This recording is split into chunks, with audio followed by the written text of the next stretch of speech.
It started with a little notebook filled with words written by her grandfather. And that's brought Miranda Elise Michelot to a very personal musical project. Miranda spent many of her early years on P.E.I. before moving to Switzerland, and that's where she's been working on her music career, and where we reached her to talk about this project and the discovery of this notebook. I was going through my parents' stuff, and I found this book with songs without music written on it by Jim Corey. I was curious to know who Jim Corey was, and it comes to be that he was my grandfather that I never got to meet because he died suddenly in 1978. And he wrote these songs, and when he passed away, the family actually made a little book with all of the lyrics he wrote, and called it Songs Without Music. So me being a singer, I took that book, and I'm making a visual album since there's this big story around it.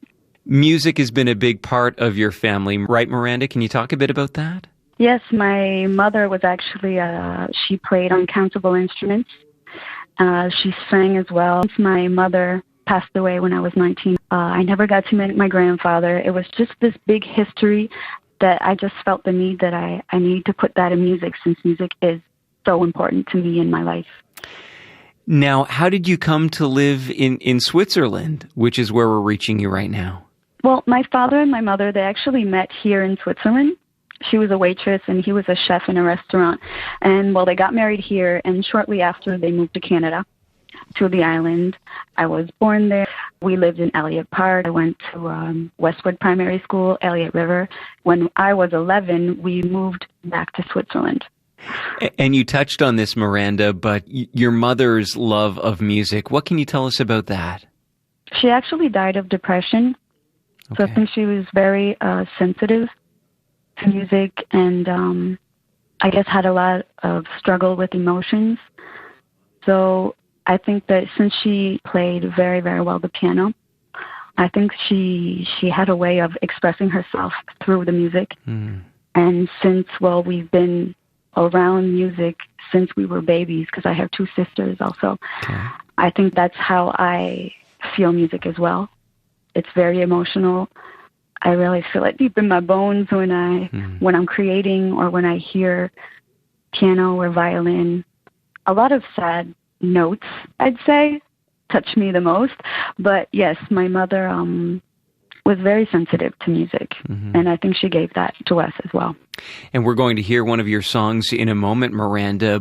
But back to that Songs Without Music, discovering that book. What did that open up in you as you were reading your grandfather's words? I'd say, first word, I felt that he was very romantic.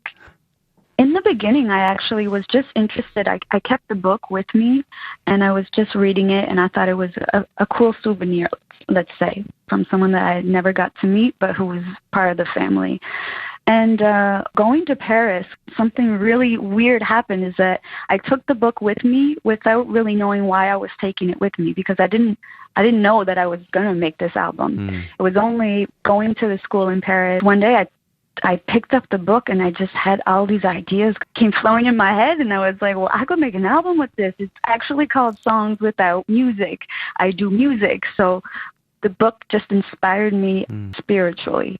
I took it with me for a reason. I just felt like this is what I have to do with the book.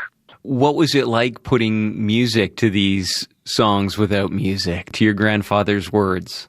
I am a very spiritual person, and sometimes I actually, while I was creating the music or at the studio recording the voices, sometimes I just start crying.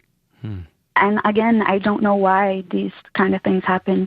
Or once I was in the studio recording my voices alone, and I actually felt like my mother and my grandfather were there with me. It was kind of scary, but I felt safe in any case. But it was very, very spiritual, and I feel it every day. And we're going to share a song called Let You Know, Miranda. Can you talk a bit about this one and how this spoke to you, and then how it musically came alive?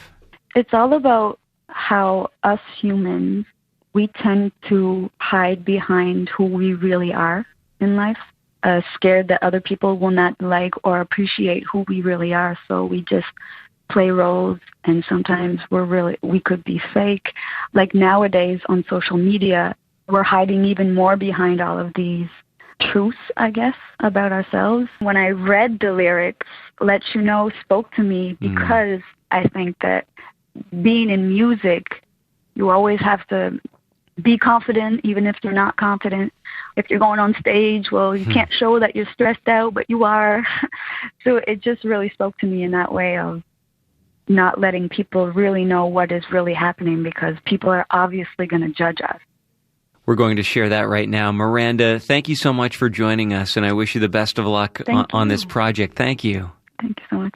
That's Miranda Elise Michelot, and here is that song. It's called Let You Know.